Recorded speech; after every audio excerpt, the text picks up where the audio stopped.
everybody, it's so nice to be back. Finally, I'm back on schedule and now we're going to try to make a webinar. So as always, we're going to be doing some light modeling and well, we're then going to progress to something more exciting.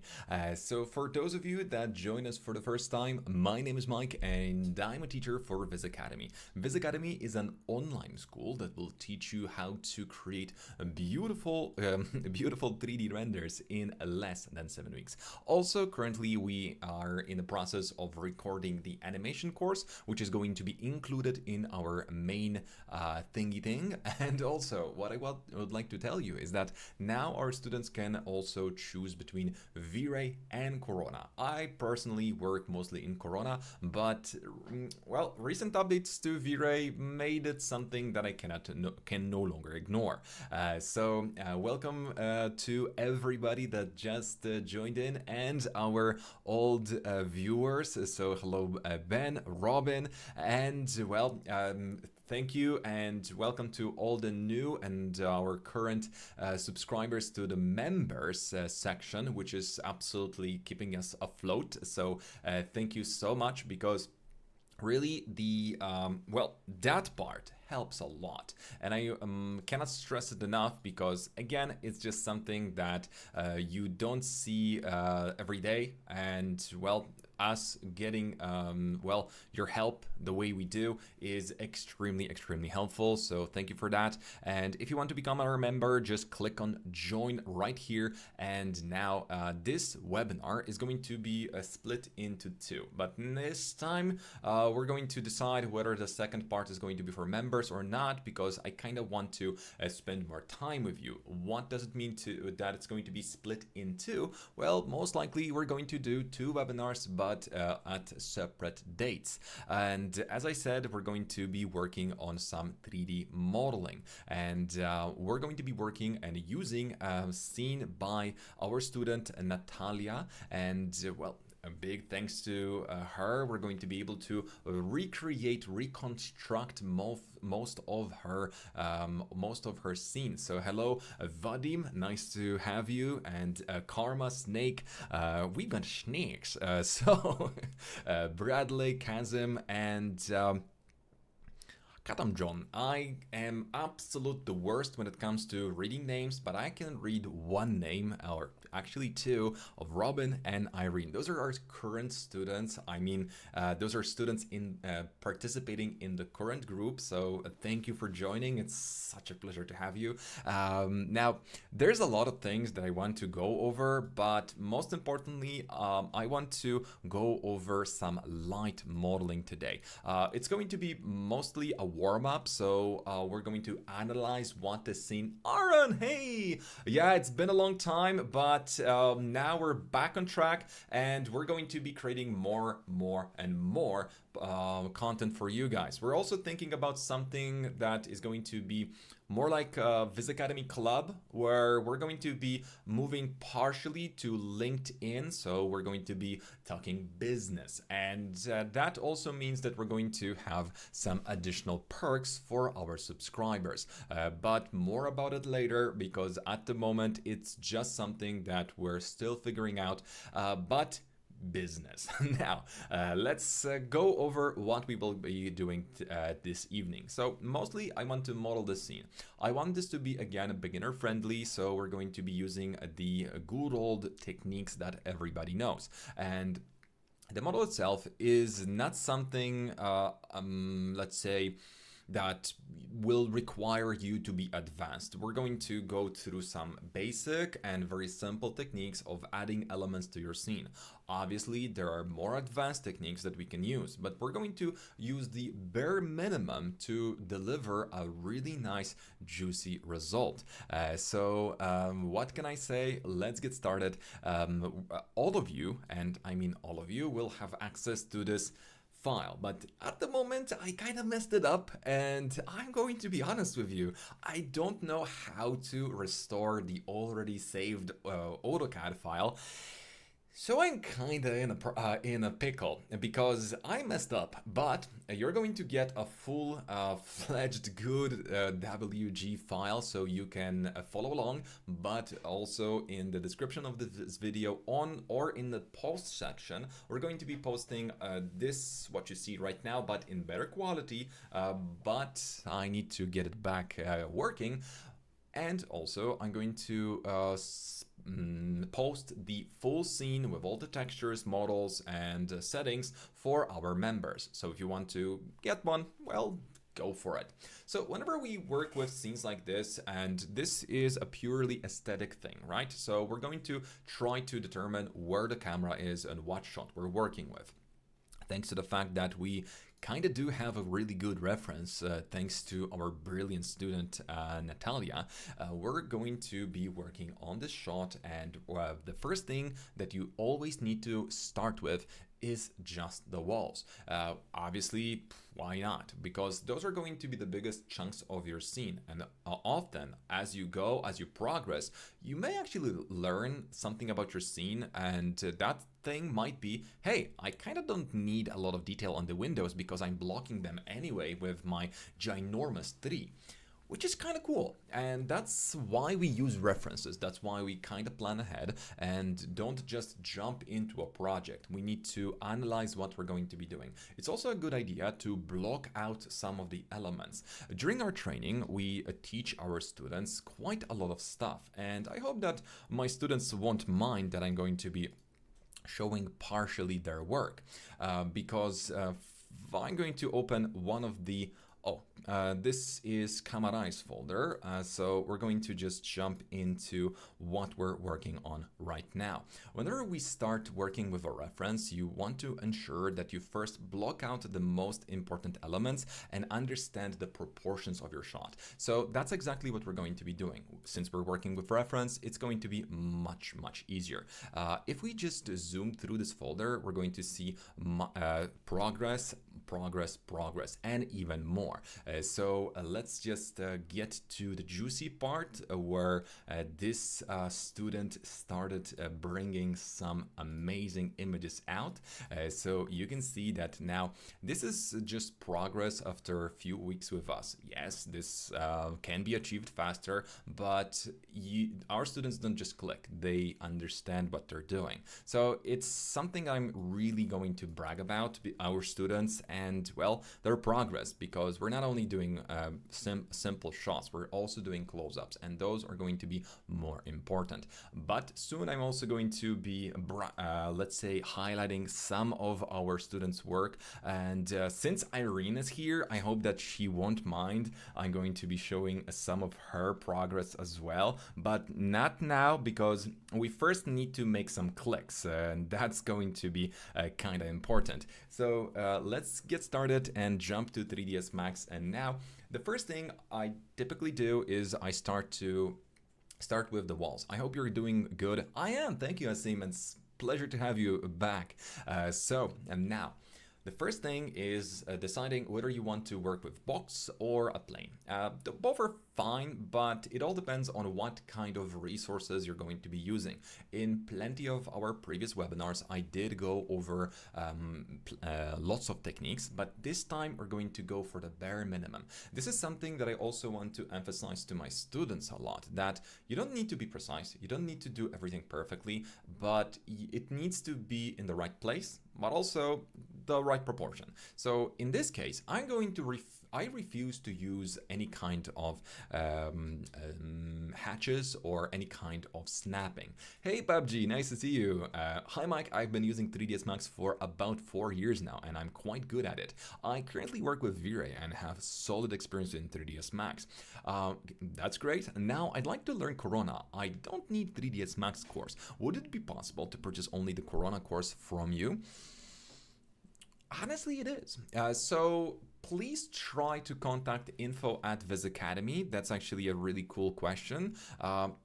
We don't get that question a lot because a lot of people would rather go through the full package. But if you're interested, please make sure to contact info@VizAcademy. There's a couple of our credentials. Where's the email?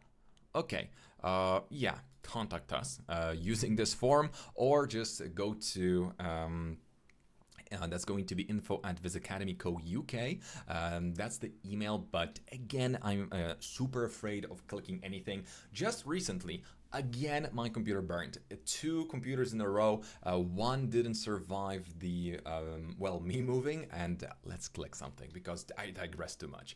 A big fan, sir. That's perfect. I love hearing that. And thank you for joining us, Zine. So I think I talk too much and I get a lot of comments. Shut up, just click. So yeah, I will. Now, let's get into it. First thing, I'm going to just create the bare bone minimum for the walls. So as I said, we're going to be using boxes and I'm not going to be super precise with it. I don't need to because at this scale, difference between 5-10 centimeters won't matter. This is purely aesthetic and we're not going to be putting a lot of emphasis on that. What is going to be important on the other hand is obviously following the instructions of our client. So giving all the right furniture and, well, probably also rendering the right mood. Often when dealing with clients, you have to think this through with them first. How you work, what you feel comfortable with, because you're going to regret not going over those details each time when you don't. Why is that? Because, well, clients pay, so they want to get their money worth. And what's the best way of making their money worth is, if not, asking you for ginormous amount of redos. I did tell you this story of me rendering one apartment 40 times because I was a little bit of a newbie and I didn't understand how money works. And well, I was like, yeah, I can do it. But at the end of the month, a month and a half, I earned approximately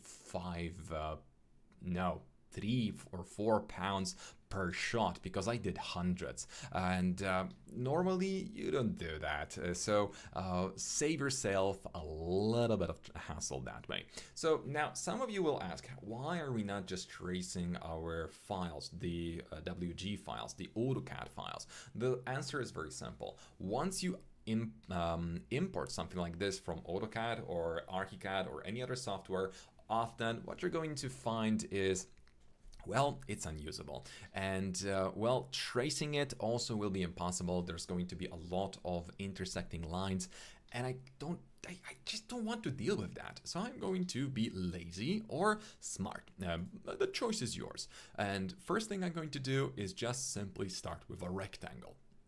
So still not tracing anything or not snapping to anything. So let's just create first rectangle. And then we could continue with a rectangle, but I see that this is more elliptic or more like an arch. So we can just use an arch and also not create a new shape, which kind of is good, but it's going to give us a bit of a nice edge over this element. So we could just do that. The other option would be to create a circle or an ellipse. So we start with that, we check if it works, kind of doesn't. So both options are absolutely fine. And I'm going to stick to the second option because I think it's going to be just a little bit easier. Okay, so let's clickaroo this. By the way, guys, I also thought about doing a co-op with one of the other creators on the platform, or let's say inviting people to stream like this, because talking to you guys and clicking is very difficult, and I don't want to slow down the clicks while we still have some commentary here. So I thought that maybe during the live we're going to be able to do that a little bit better. The thing with the technique that I'm using right now is that we can quickly align those elements without snapping to anything, because as I said, just 1 or 3 centimeters won't matter in the grand scheme of things, and we can just scale it down, so it's going to get a little bit more archy. Depending on the type of arch, we can use a cylinder ellipse or just arch, if that's also okay. Now, what's going to be super cool is as soon as we delete this element, I can just stretch this out like this, and it's going to be at the very bottom of my window. Still, I'm not going to be playing... So yeah, render is getting a little bit anxious, but we're going to make sure to ignore him for a second. Sir, love you so much. You are a great person. So are you. Thank you for spreading the positivity. It's so amazing, guys. I often say this, but I think I've got the best students ever. Have you ever been to your job? Because that's my job, right? I do this because it earns me bread. But during our lessons, when I'm having lessons with students that are so attentive, ambitious, and actually really want to learn, even now I'm smiling. Sometimes I end my webinars and my face hurts from smiling. So it's a little bit cringy, I know, but I actually love this, and you guys made it possible. You, the audience, and also my students, so you made my life so much better, guys. So thank you for that. It's so super appreciated. Now, the reason why I've added those additional edges here is to make sure that I don't need to go ahead and look for any additional changes in interpolation, because it's going to be slightly easier for me to control my interpolation globally this way, as I want to keep the number low, although it's also going to take away from the ability, my ability of controlling the arch. So it's going to be two-edged sword, and whether you want to work with higher number of steps or you want to work with just a little bit more dots, it's up to you. And now the funniest thing ever is that once I created those arches, I'm going to be recycling them. So we also want to detach those from our object. Typically, when creating your walls, make sure that your arches either will go a little bit outside like this, so they're going to overlap, and then you you select your main element and you click on Boolean and you just subtract those if you want to.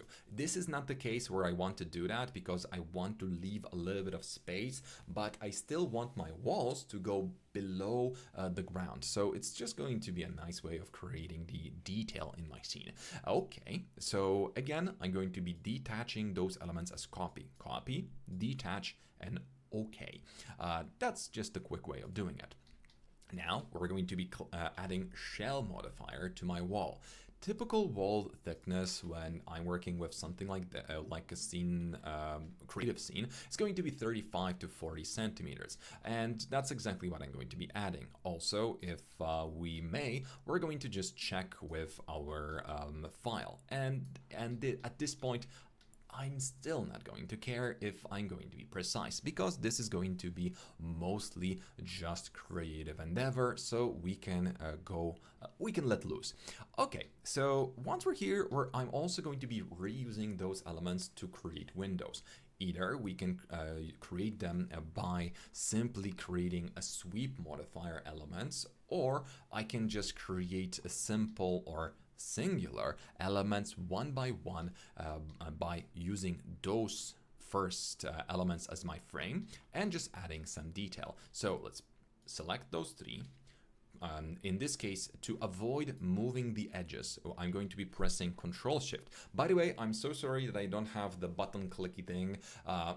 Burnt computer, no program, and I haven't found a replacement for the one that I had before. By the way, guys, again, I see that a lot of you guys just joined in. So my name is Mike. I work for VizAcademy. If you want to learn how to do stuff that our students do, please visit our website. That's VizAcademy Co. UK, and you can learn more. We also are super active on our Instagram. So I'm just going to click on that if the software allows me. So let's just search for VizAcademy. Those guys are cool. VizAcademy. Okay, that's us. And if you go to Instagram, you can see our students' work. And behold, this is literally work by my current students.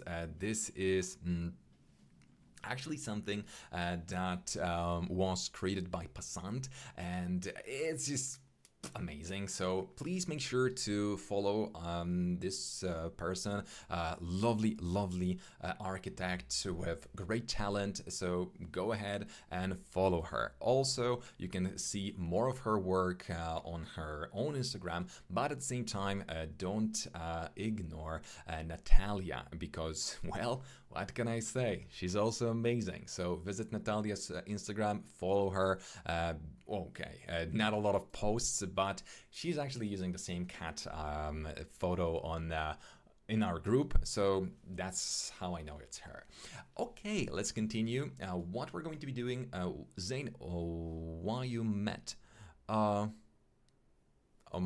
Okay, I'm not sure what's going on. Haven't seen the text yet, but let's go. Let's add a little bit of our length and a little bit of width. Not a lot, but I definitely want to have more length than width in this case. Hello from Ethiopia, thank you for joining. Selecting the elements and pressing Ctrl-Shift to move the elements around will allow me to create the frames with quite a nice detail. Okay, that's the first step. We're then going to just either create all of the window elements one by one, or we can just YOLO it and actually create a plane first.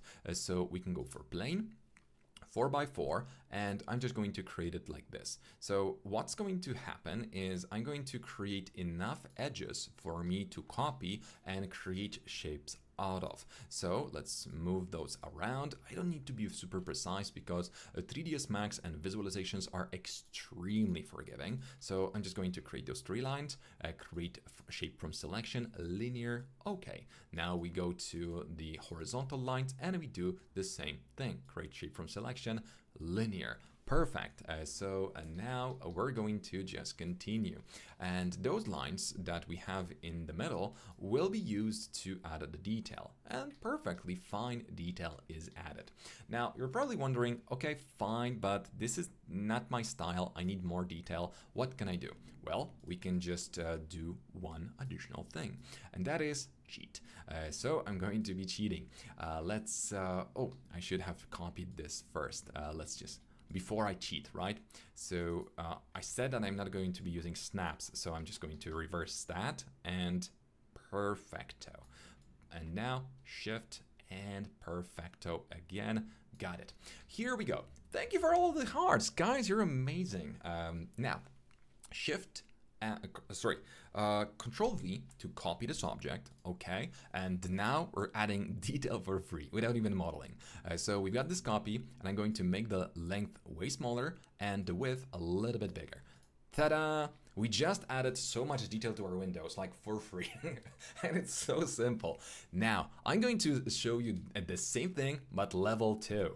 So we're not done yet with the detail. I'm going to go from the length and make sure that it's way lower. So now we've got this small patch, and I'm going to just copy this 2 or 3 times depending on how much detail I'm after. So this is going to be my super detailed window, and I've got all the frames. Everything is going to look fantastic. Now, why do I even need that? Well, maybe I'm going to be adding windows to it, but now if I look through the camera, it's going to look as if we really spent time on this model. So that's definitely going to be easier. Walkthrough tutorial, please. DJ, tell me more. What kind of walkthrough would you like? The 360 type, or is it something extra?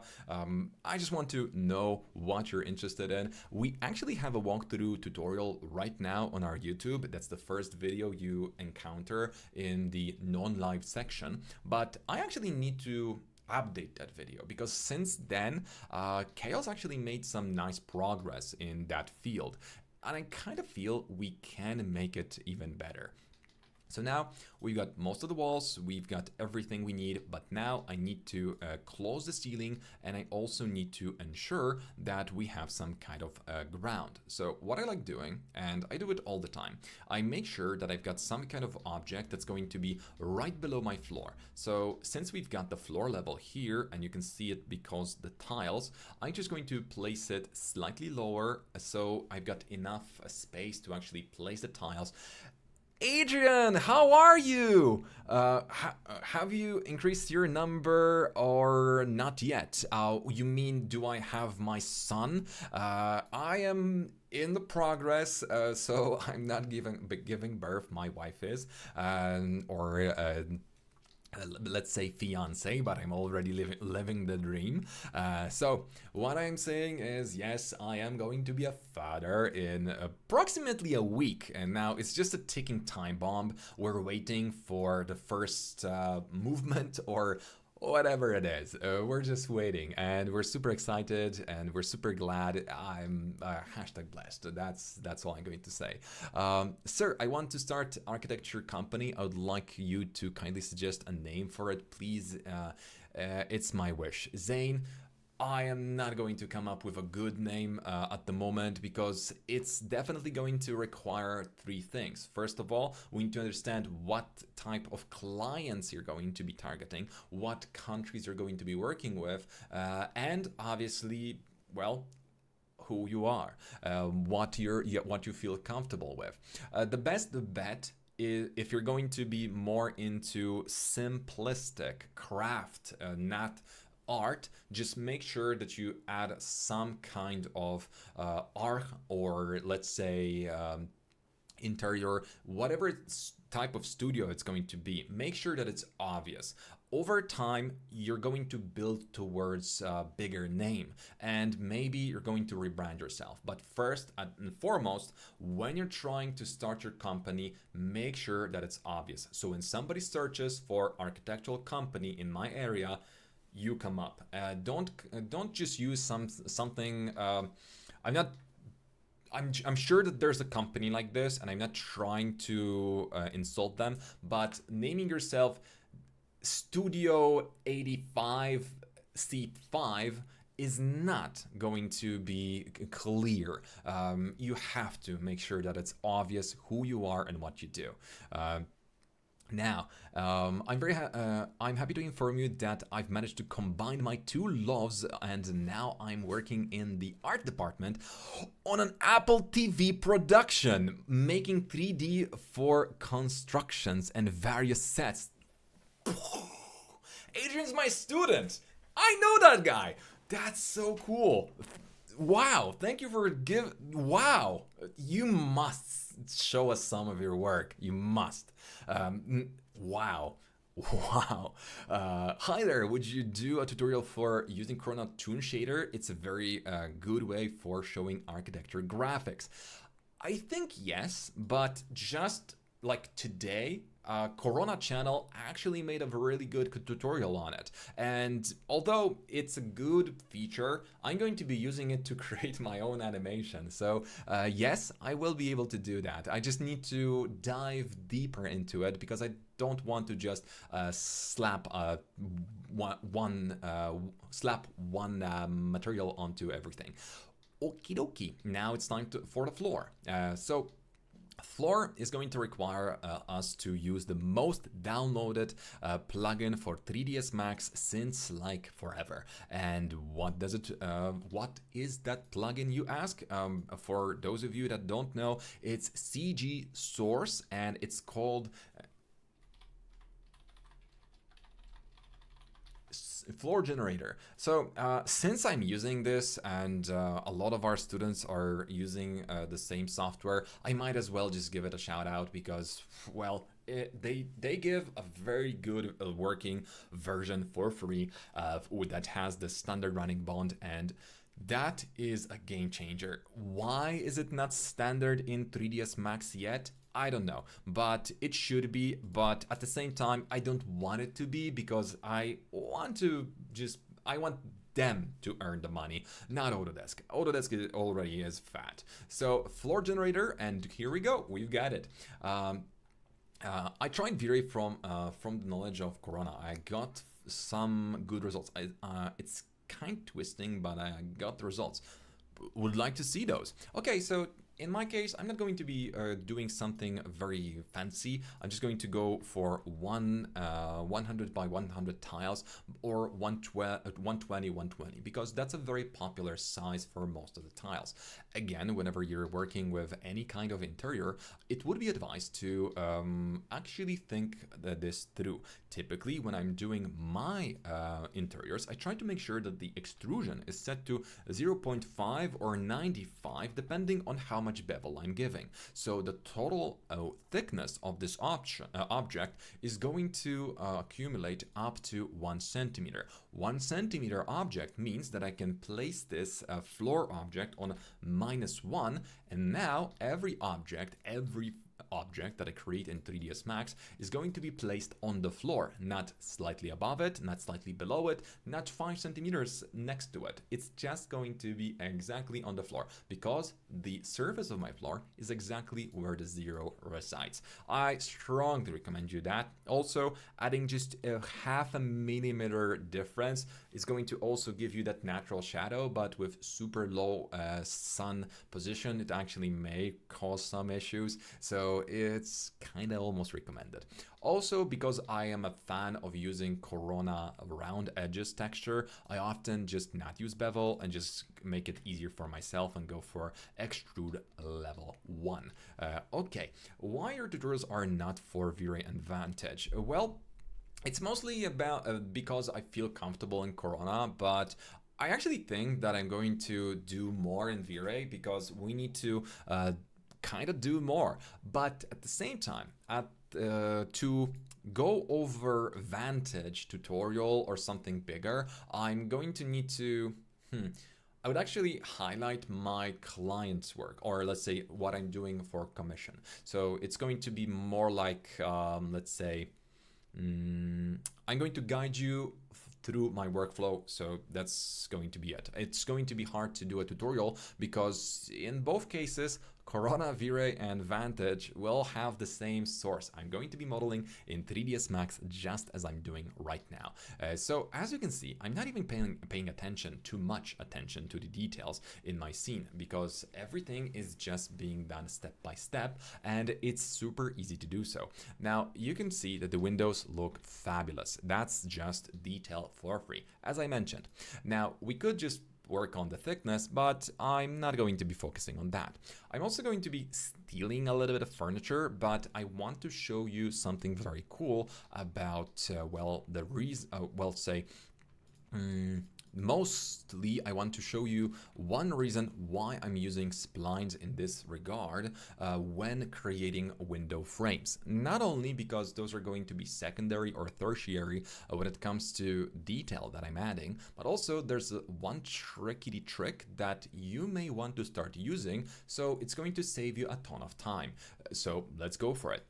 First, I'm going to use my preset for wood, which we already talked about on this channel quite a lot, but I'm not going to really boast about that. It's mostly about making sure that we see how the material works on my object. And at the moment, default shadow standard. Okay, so the first thing you notice is that it looks awful at the moment. Now, we're going to go to UVW mapping and we can just add the mapping, but that's going to cause a lot of commotion. I'm going to have to go through so many hoops and loops to get it to work. Also, just applying or attaching the elements inside is going to additionally make it harder to place that mapping. So how do we do it? How do we really take care of it? Well, I'm definitely not going to be using any sort of UVW mapping.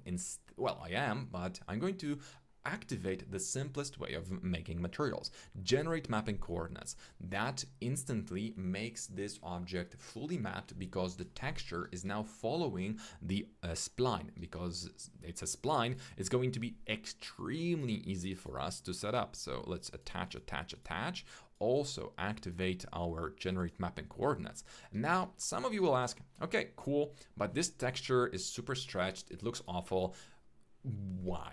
Now, there's also a way of dealing with that. We just go ahead and use a UVW Xform, which is a modifier that helps you move or adjust your texture position, or maybe add a little bit of tiling. So in this case, I'm going to be lowering the tiling on my V. So I'm going to just go for half. And here we can just increase the number on the opposite side, and it's going to automatically just add a little bit of value. And if we play with it enough, it's going to be absolutely perfect, because it's going to be just the easiest thing ever. In some cases, it might be possible that the looping elements are going to have a longer stretch of textures. So in that case, it is recommended to actually go back, cut or copy the modifier, and we're going to just detach that one element or multiple elements that we're interested in, and that's going to basically be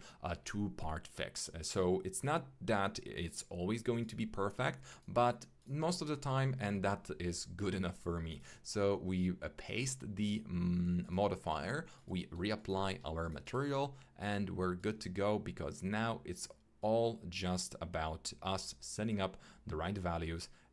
And as I said, the looping texture is going to be stretching on all of those longer lines.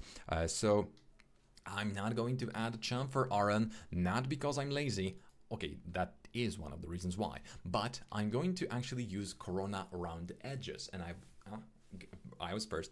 So I'm using Corona around the edges because it just saves me time. 5 millimeters is a lot, so let's go for 4 millimeters. That's not a lot suddenly, but that will mean that once we start doing our materials and we start rendering the scene, it is just going to add that small detail.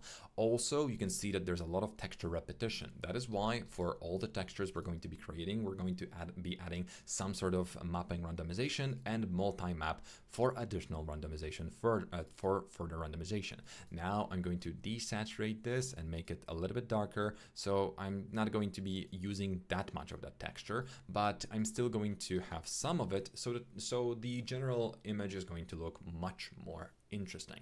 So for project, do you use Fiverr or Upwork? Which one is better? Of which do you recommend? I actually used Upwork a lot, and I had a couple of good clients there. I messed up one delivery and I was penalized for it. I then got a little bit sad about it and I deleted my account, but it's actually good. It's just that I wasn't really in the mindset of doing smaller projects. But if I would be starting, or I would need to earn some fast money, that's a good way of doing it. And Upwork actually isn't bad. It's competitive for sure, but I think that having a decent portfolio is going to be the way to go about it.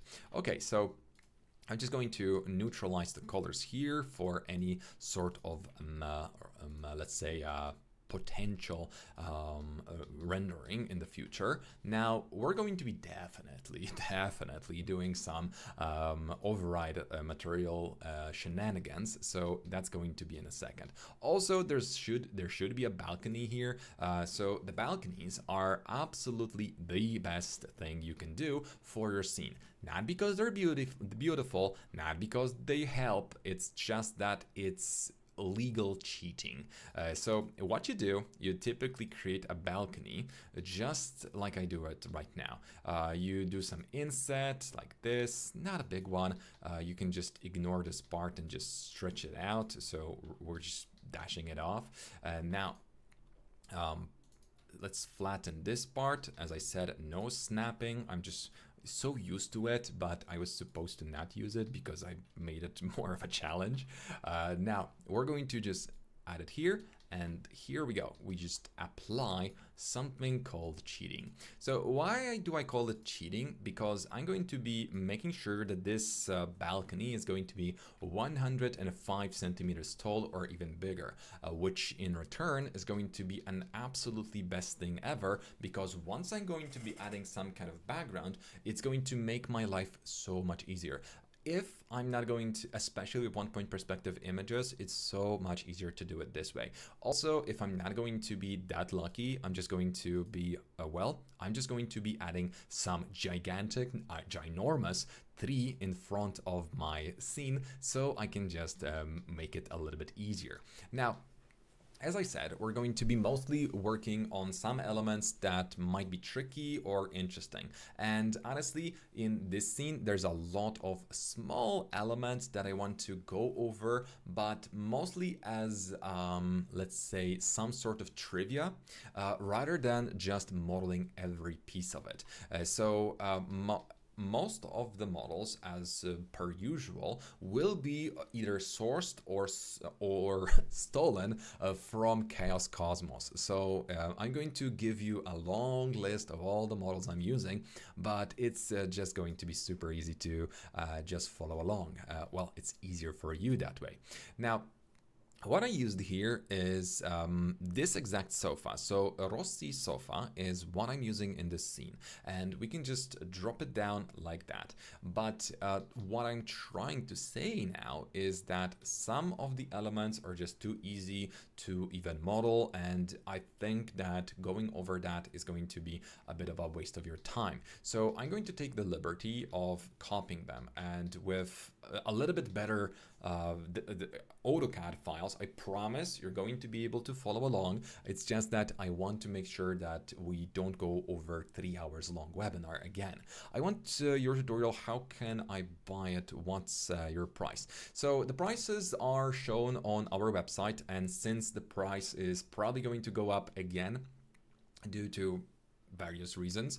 I'm not going to be saying what the price is currently, but it's around 200 and 500 pounds for a 7-week course. So that includes support, that includes videos and live webinars. The support isn't just pat on the back, and I'm pretty sure that our students are going to be able to give you a bit of more information, that we spend almost 12 hours a day with you, making sure that we're able to deliver high quality images in a timely manner. And again, I'm going to go back to my students' work, and now I'm going to just go through the creme de la creme, I would say. So we're going to show you some of the final images that my students created. And first, we're going to start with David. David started with level 3, so you have to take into account that he wasn't that advanced, but also he wasn't a totally novice a person. So we went through a lot of iterations of this scene, especially the details on the ceiling. Those were a good mix of smart techniques that we made sure that that in this case his scene wasn't exceeding a certain amount of polygons that is going to basically make your life a little bit harder once you do. And the magical number is approximately 4 million to 5 million polygons. And that's why we teach our students also how to optimize the scenes. And all of those images were created by David during our training. And you can see that a scene as complex as that is only 1.5 million polygons. That's an equivalency of a 3.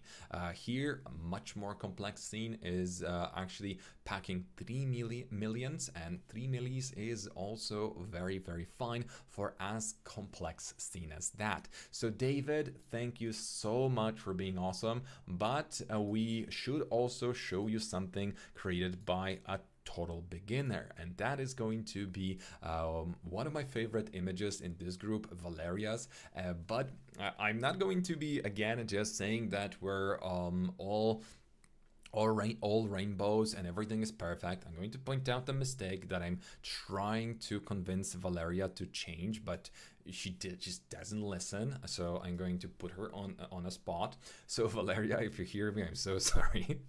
But you can see that this texture isn't cutting the quality. It's just not.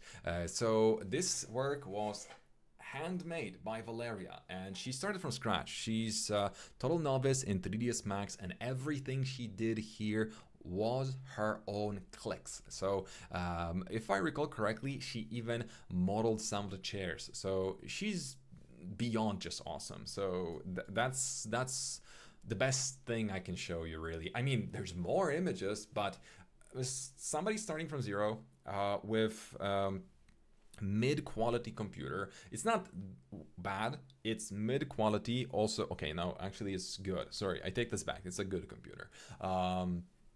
Now, is able to, by following our guidance, is able to create their own images in a timely manner. So that's super important. This is awesome. That's it. I'm just going to keep saying it's awesome because it is, and I really mean it. So, okay, lucky me. This object is going to require a little bit of chamfering because it's so close, or I'm going to be lazy and just add the same material to it, so that's going to be easier for me. Hello from Uzbekistan, thank you very much. If you ever have an extra project, please share them with me. Zane, I'm going to be absolutely honest with you. If any projects do exceed my workflow, we do give them to our students. From time to time, I post job listings for our students, and that's going to be something we're going to, well, keep to our students only. And those opportunities kind of, well, I would say that if I want somebody to be able to create the images, or let's say deliver, I need to make sure that I know what they know, how they work, what kind of workflow they will be using. So that's why whenever any opportunity comes up, it's always going to go first to our students. How teacher, nice to see you again. Hello, but Kurdman, I don't remember a student with that name, but I am going to say that definitely nice to see you. Did you change an account? Because definitely I don't remember anybody having that name in our groups, although I might be just wrong. And that's also fine. Okay, so as I was saying, we're going to start stealing from the other scenes, but now let's start importing the elements into it.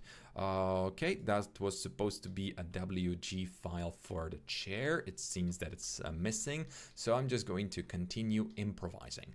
So the typical height of an object like this is going to be about 80 centimeters, probably also lower in some restaurants. So I'm going to, don't look, I'm cheating. We're going to be looking into the scene here, and we're going to see how the tables, how tall the tables are. So we need to create an object as simple as this, right? So it's not something that those of you that are seasoned users of 3ds Max will have trouble with. But since we're also going to be dealing with some newbies or newcomers, let's make sure to go over it together. Now, whenever I try to create an object like this, I make sure that I first try to give it some normal size. So 70-80 centimeters tall is going to be the typical standard. I started from 0.4 VA. VizAcademy support rocks. Thank you, Adrian. That's so nice of you. And wow. By the way, you had a follow-up here. Did I ignore that? I could, but I signed an NDA PDF. They don't care for the photorealistic results so much.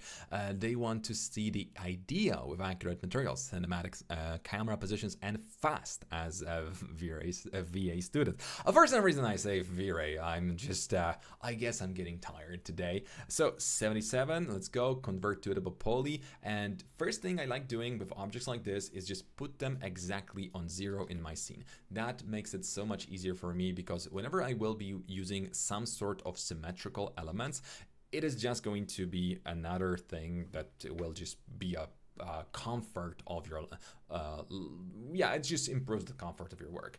Okay, so now we're going to create a cylinder. The cylinder is going to be the base of the of this table, so it's definitely going to need more sides than that. 64 is going to be a nice Nintendo reference. Let's go for height segments set to 1, and we're going to convert this object to editable poly. I'm also going to be putting it on 0, 0 just to be needlessly precise. Okay, we're going to now scale it down a little bit, and I'm going to allow myself to do a bit of a shift and that. Also, what you can do is just go with inset. In some cases, it's easier to control. Now we go all the way up, but with shift, so we don't just drag along, and we create that element.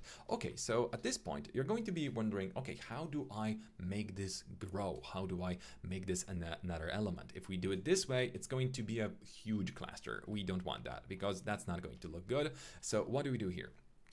We first extrude like this, we then double click and we click the ring like that. Once you're here, you're going to be able to extrude it, and then you change the extrusion to local normal. And since the locals do seem to be normal, let's go ahead and just continue. Here, I'm going to be going to the front view just to make sure that I'm going to be more precise. And by selecting this ring still, like... By the way, another trick that some of you might be interested in, if you hold Control while selecting one element and double click at one polygon distance away, it's just going to select the in between. So, okay, let's go for that and let's make this even bigger. Okay. Perfecto. Modeling takes less time when then finding a right model in the scene. Sometimes, yes, sometimes it's just better. I'm not your course student, however, I'm your YouTube fan. Thank you. Okay, that checks out, and at least I am not going to be embarrassed that I forgot my student's name. So I'm going to just, well, mark you as my honorable student then. Mike, do you review your YouTube members' images on mail, or do they even send it to you?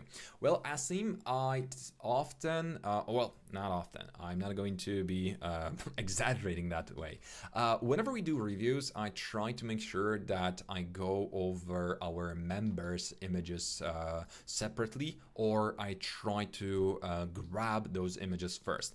So we do reviews once a month, but I will probably need to make it more of a consultation on a project so that the members can get even more out of it. So I think we're going to do it that way, but at this moment, I think we're going to have to give our members some extras, because I feel like we should be giving back even more to those people, because those subscriptions, I'm not going to lie, they help a lot. So Aaron, Adrian, I appreciate you guys.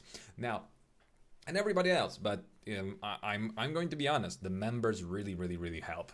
Okay, so here we go. We convert this object to the poly again because it already was, but whatever. Also, I'm also your YouTube student. Well, I know you for a while, so I remember that. Recently, I tried SketchUp in my studio. The copy and paste from other file in it's really nice, and it also field modeling in perspective in SketchUp is fairly easier than in 3ds Max. Abhinav, I'm going to say that yes, it has some merits, and I know really good artists that are able to create a lot of amazing things in SketchUp. I can actually show you some of work by my close friend Alexandra, but at the same time, it's not something I would say I'm comfortable with, because SketchUp cuts a lot of corners. It doesn't allow for precision, and although you are able to open something in 3ds Max, export it to SketchUp, or use a Viri proxy for it, but I think it's if a software requires you to go through so many hoops to just get things done, I'm just going to stick to 3ds Max. But I'm not saying that SketchUp is by any means bad. It's good. It's internationally used software, and it's actually good. So more power to you, my friend. So let's see. We got this nice table now, and let's just make sure 0, 0, 0, 0, and we can just reattach those. So I'm going to make sure that my table is going to have that one thing that a lot of people forget about, and that is IDs. First ID 1 and ID number 2. So my idea of adding IDs to an object is either I'm going to have a specific scheme for mirrors, windows, or sofas.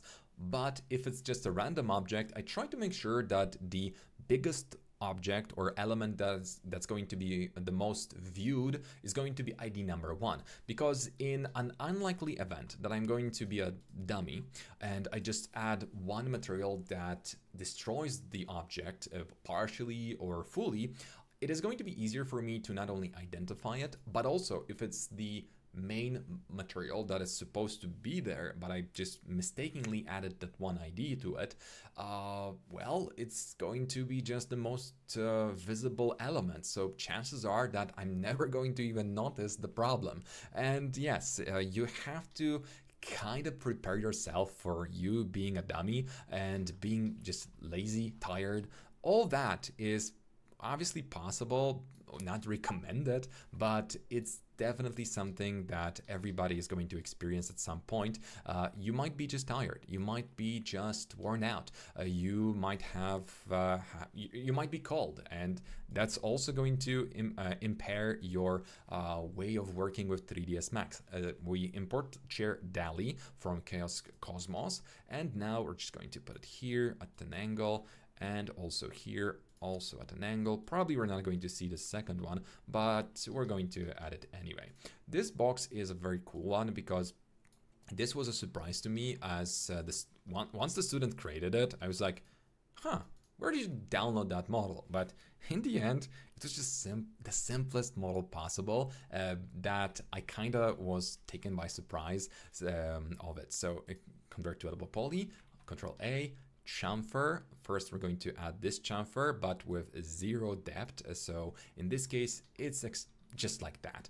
Okay, so now we double click here, double click there, double click here, double click there, and once we're here, we're just going to chamfer it again. We're definitely going to be making this chamfer way smaller, so it's just easier for us to handle. And now we just want to extrude this inwards with additional edges if needed. So okay, we're just going to extrude it inwards. Once I add a turbo smooth to this here, you're going to notice that the middle part is going to be broken. That's because we still need the additional edges. So we could just applied the additional segment in the beginning, but I actually forgot. So I'm going to make up a reason for it. So the reason is I wanted to click a little bit more. Now you can see that we still want to add a bit of those edges. Or let's say we want to protect the borders. Now we just double click, control double click, control double click, control double click, and control double click. And you guessed it, we're just going to be control double clicking a lot. So all the edges are selected, and now we can reapply chamfer again with a little bit bigger number. I mean, just broader, and with number 1. Okie dokie, and we now have a really good looking object in the middle. Turbo smooth iterations 2, and that's a super simple blocky object. I know it's not very impressive, but once you see somebody with zero knowledge, or let's say starting from beginner level during our training, and they just come up with some neat solutions like that on their own, that's beautiful. Guys, also tell me a little bit about you now, because I would like to hear more of those stories. You tried SketchUp, you want to see V-Ray. What are you working on right now? What's your goal? What type of images do you like creating? That's going to be very interesting for all of our listeners and viewers. So if you may, give me a little bit of info on you. Okay, so let's continue applying the elements from our libraries. This chair and that chair both come in. So that's the chair 020, and also a bar stool exclusive 001. We're being exclusive now. Okay, so let's go. Luxury, here I come. Okay, looking good. Actually, nah, I'm not going to be adding any kind of distortion to those objects because I'm lazy. And I'm going to show you some cool, neat, lazy solution for people like you and me. Just people that want to save a couple of clicks. Clicks hurt. You know, sometimes my hands get sweaty and I don't want to spend too much time clicking. So for that reason, I'm going to show you how to click less, do more. And now we've got those copies. Perfect, perfect, perfect, perfect, perfect, perfect, perfect.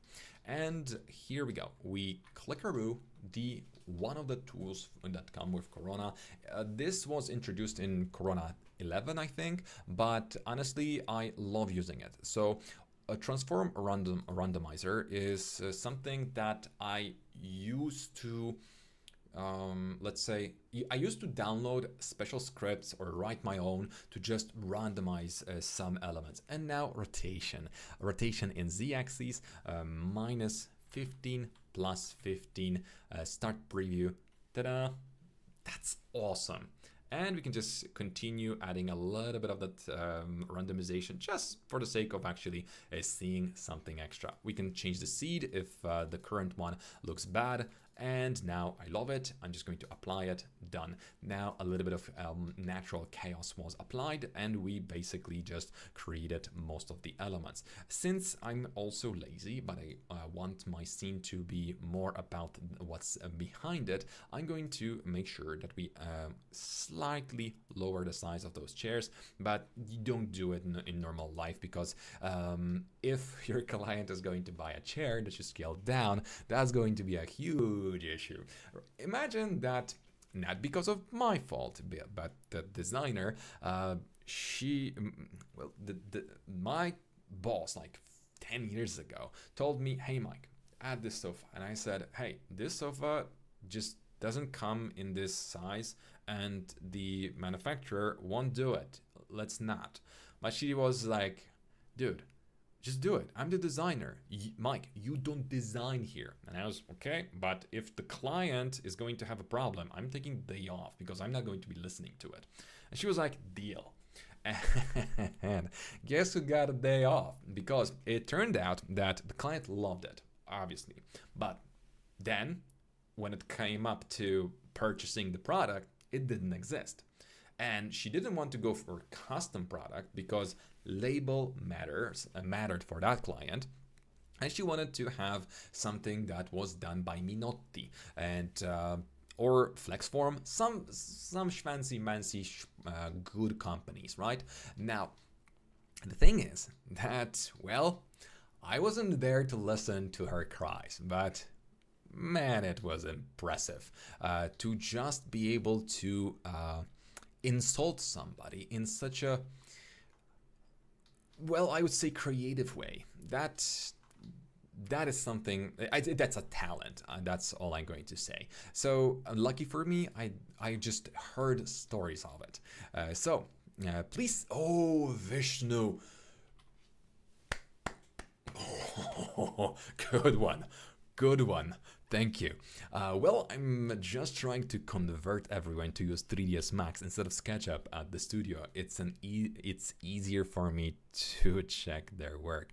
Well, in that case, maybe DM us and we can sort out some kind of group discount for you, because why not just bring your whole office. We actually had groups of 8 to 9 people at the same time. We just had to accommodate them differently, but it was a huge success. And well, the thing is that once you work with companies, it's super cool, but a lot of companies, they don't want to necessarily brag with the fact that, yeah, we're still learning. They kind of don't want that. So we pinky promise that we're not going to tell anybody who they are, but it's just somebody starting with F, and there's partners, and I'm not going to be giving you more information. They sent us a couple of people, so I'm just going to say I didn't say a thing. So okay, let's continue. This is going to be my pot. On one hand, I could just be lazy and not do it, but, well, how can we waste time any way different? So I'm going to create a pot. So here, I'm just going to convert this object to editable poly now, since it was editable poly, and we grow, and we delete that. So I'm not going to be doing the inside because the inside is only going to be the cap. And now the cap is going to be something we're going to be adding a little bit of subdivision to. So we want to detach this element and also add the subdivide. So subdivide. Now we've got it. And at this point, I want to either lower the number a little bit, but very precise. Just type in the number because otherwise you're going to actually crash 3ds Max. And thank you to Vishnu. It's not going to hurt. Hi sir, hello. I'm an interior designer and we are currently designing a nightclub for a client. Love that kind of themes. This is something I haven't uploaded my portfolio work for so long already, but I need to give some kind of context.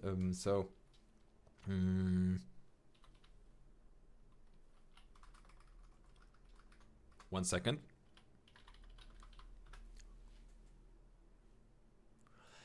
Obviously, I'm not logged in, so I'm not going to... Oh my god.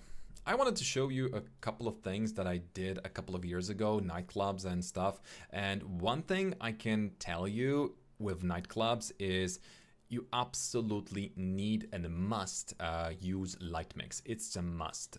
Okay, this one and this one. Don't enable, thank you. Thank you, no.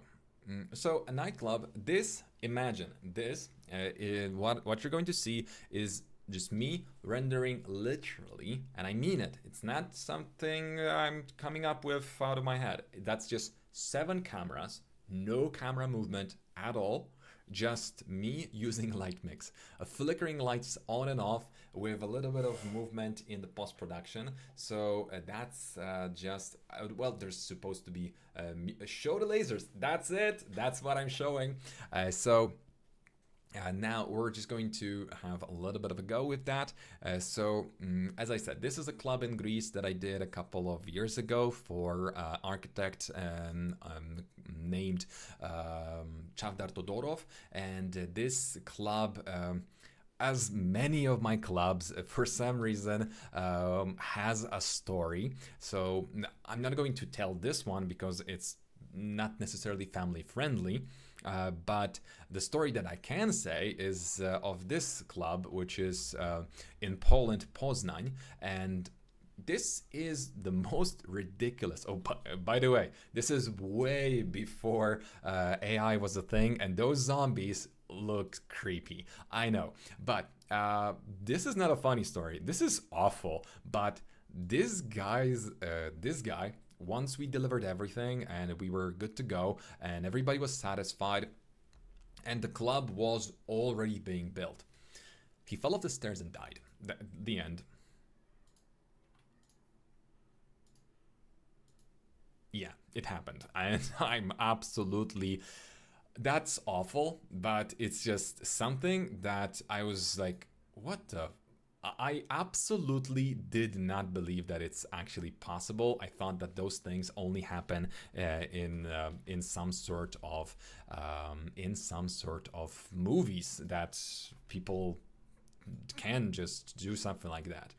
Yeah, I know it's a little bit anticlimactic, right? Hey, Aquamarine, welcome. That's a cool name with that icon there. I love that. I love the Chesterfield sofa, man. I love you too. Now, how could I miss it? You're here. You're here. We're live. Łukasz, welcome. I have a question. If I ask, how do you export or how do you make technical details, that dimensions for the crafting furniture? You can export them from 3ds Max like a PDF.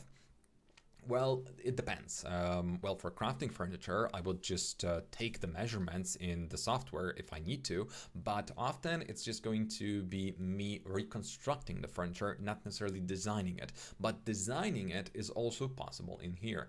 So it's going to depend what type of workflow I'm going to be taking on. If it's going to be for 3D print, laser cut, or am I just creating something technical for the carpenter to just sit through and just chisel his way through the, well, material. That's going to be a very important distinction. So to measure stuff, the easiest thing to do is just measure, and just measure or use the measuring tape, or just export it and measure it in AutoCAD, ArchiCAD, or any other software for the PDF floor plans. Blueprints. So we were supposed to add a material here. So I'm just going to rock soil, add it in. We're just going to now go to default shading. How can you show us quickly, please? What do you mean? How can you show us quickly, please? How do you choose clay material or clay renders? Is it the same value or various, like gray, white, or what value? Okay, so that, as seen, that's a good question. I'm going to answer it this way. So whenever we start working, and the way we decide what type of clay material we're going to be working with all depends on, let's say, I typically call those white renders. So that's why it threw me off at first. So in hello from Ukraine, hello Flawless, nice to see you. Now, what I want to say is that whenever you try to select the color for your white render or clay render, as somebody referred to it, is to first check how bright the reference and the mood is. So if you're going to be creating a darker room, you don't want to create a super bright clay render, because that's going to skew your light expectations. So instead, try to make sure that if the room is supposed to be dark, gray, and grim, you actually set up something that's going to be reflecting that. So you just lower the diffuse color and the brightness as the room gets darker, and vice versa. You sometimes might want to go for a slightly brighter than the default value, but currently the default value in Corona is almost always nearly perfect, because it's just the perfect amount of white that you're going to need for your walls. So that's just 95% perfect. By the way, I just need to do my diligence and once again remind you that VizAcademy is an online school that will teach you how to create beautiful images in less than 7 weeks. Our students' work can be viewed on Instagram and other social media, but if you want to become our student, make sure to click on available dates and sign up today. Well, we're now closing our group recruitment for September, and there's a couple of spots left. I don't know the number, but we expect to close in 5 days maximum. So if you want to grab your seat, please make sure to do it now. Sevan, hello, nice to see you. How are you? Hello from Egypt, thank you very much. The technical drawing export process. Okay, so that's not going to be technical drawing, but let's look at it. It's the simplest, also I would say some might say barbaric way of exporting this sort of files, because quite frankly 3ds Max doesn't have a perfect export for this kind of objects. But what I like doing is I go to my shapes section, and now we just create a section. We either create shape from here, and that's the shape we created, and we can now continue, and here we go. We just created a nice outline of our pot. Perfect, that's it. Then you just click on File, Export, and you've got it. So you can go through as much detail as you want. Obviously, sometimes you're going to have to do a bit of a trickery and clean this up even more, but it's a very nice and easy way of approaching this kind of problem. So section can help a lot. So that's exactly how I would do it. Techno drawing export, perfect. Hi Mike, hello. Thanks Mike, always explain in language that a monkey can understand. So because I am a monkey, and that's it. And I talk monkey-ish because I'm a monkey. So apes together strong. Let's go ahead and now find another plant that we're going to be using. The plant that I want to use is obviously going to be a tree, but I don't remember which one I used. So let's see, common bridge. Is that it? I think it's gonna look okay. Yeah, let's use it. Let's just scale it down up until we're going to be satisfied. Put it in the pot. That's definitely too small of a pot for a tree like this. And now we're just going to be continuing. Hello from Texas. Oh my God, we recently have so many viewers from USA. How are you? Yeah, now a lot is happening in Texas right now.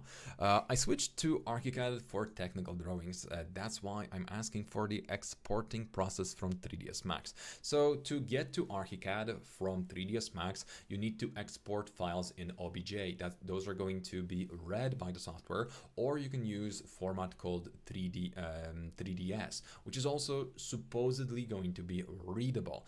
But there's also a very cool thing that people don't know about. Once you select an object like this, you can actually export it as selected and actually choose the W, VF or G, which is also going to be read by most of the software. So because it's going to be AutoCAD 3D, so it's readable, it's easy to interpret. The problem is that sometimes if the software isn't necessarily designed for polygon type of objects, if you're going to be exporting a tree that tends to have gajillion billion polygons, you're going to regret that, mostly because it's just going to cost you a lot of RAM, and RAM is very precious in both cases of your graphics card and your regular workflow. So now, behold, a trick. We just created a tree like that, and then I copied it. Why? Because during the rendering, you're going to notice that it's just not dense enough, and I want it to be very nice and dense, so I'm just going to use the property that all tree creators will use, and that is just YOLO it. Nobody's going to care. And although the object is very close, even if I just rotate it like that, it's extremely hard to tell what's going on. And if you're going to spend 2 extra seconds randomizing the texture, which we're not going to do, you're going to be good to go, and it's just going to be the easiest thing ever. Hey Michael, love the content from Algeria. Thank you very much for joining. I am absolutely humbled and super grateful to everybody that joins our chat, watches our webinars, and leaves even sometimes mean comments, but I really appreciate it. It helps a lot. So guys, don't be mean, but also comment a lot. That really helps. And if you want to become our member, feel free to do so. We've got a lot of additional content for our members, for the members of the channel. So let's close this. Let's close Valeria's work, Irene's work, and I'm hoping that I'm not going to kill the stream. So if we go to YouTube, wait a second. Let's just grab that. During live streams, I often get a lot of comments. So for our members, we've got a couple of perks above just watching additional videos. We also have scenes and additional files. I'm soon going to be also posting additional elements for our members, and we try to be active, but I will admit recently I wasn't uploading enough. So now we're back on track and we're doing more for you guys. Okay, so most of the scene or most of the elements are done, but now the furniture for the bar is still missing. So because those are going to be mostly boxes, I'm just going to introduce you to those. But as I mentioned, we're definitely going to be I'm going to be adding this object into the scene, just so you can use the same cheat codes that I did. But what I want to show you is how to, let's say, conveniently and easily create this kind of shelves and how to fill them with objects. Yes, obviously it's going to be scatters, but it's just not just the most boring scatter ever. We're going to be using some elements that probably will be at least interesting to some of you. Also, I try to make sure that every element that I keep here or use here is going to be 100% downloadable or free to use. So you're definitely going to get that out of the way. So Guys, is it okay with you that I'm going to be copying those boxes, because it's just going to take us a couple of extra seconds to do, but it's, I think after an hour and a half we can start cheating a little bit. But I'm just going to pretend that I listen and we continue. How can I become a member of your YouTube channel? PUBG, just click on the big join button and that way you can just go for it. We set the quite fair price, I would say, because you get a lot of content for it, and we don't gatekeep something that you have to be our member for 10 months to be able to do it. Oh, I see that my dog has waken up, so now I was hoping that I'm going to be able to show you render for a second. 3D render is obviously coming up, but my dog render is also here. So now I'm just going to save what I'm stealing. So save as, no, file selected. I'm a bit gagged because I've never thought to use a scatter to populate shelves. That's why we're going to show it to you. It's just super simple and okay. I'm actually going to also include that in what I'm giving up to everybody, not just the members, because those are chaos models, so it's obviously easy. Okay, so file, import. Merge file. Yeah, it's just my brain being scrambled as usual. Export. Now we're importing, so the name does no longer apply. Okay, clickety click, and we got everything in position. I understand a bit, but having subtitles would be great. Help me set up the subtitles, because I'm trying to do the captions or just allow them to be generated, but I believe that it's due to the fact that we are live and YouTube does not process the subtitles live. After the webinar is done, it just goes into Blender and then the subtitles are available. I am thinking, hoping for, or trying to get some sort of software that will help you guys get subtitles. But at the moment, that's not me, that's YouTube being limited and, well, us being live. So even the bigger streamers don't have that. So I'm pretty much sure that the technology is not yet there. Soon, but not yet there. There is no show any join button. PUBG, in that case, in very rare cases, when you don't have that join button, it might be that your country or the region that you're currently at is not suitable by YouTube standards for some reason to join us. I have no idea how to change that, or it's just YouTube, it's not us. Just to be clear, I'm not blocking us with some kind of region lock, the more the merrier. But if you go to our channel, clickety here, it should be there. Also, if you click on our live stream, this guy is still talking. Okay, so here the join button should be in this area, but that's basically just me.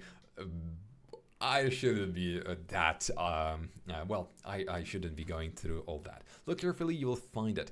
Zane, sometimes some regions just don't have it, and some of our students, some of our members also used VPN to log in from different location, sign up, and that helps them. But quite frankly, it's just it. The auto-generated subtitles are working, but not accurate. Well, I also should be a little bit more, I should work on my diction, so as soon as I speak a little bit clearer, it's going to be better.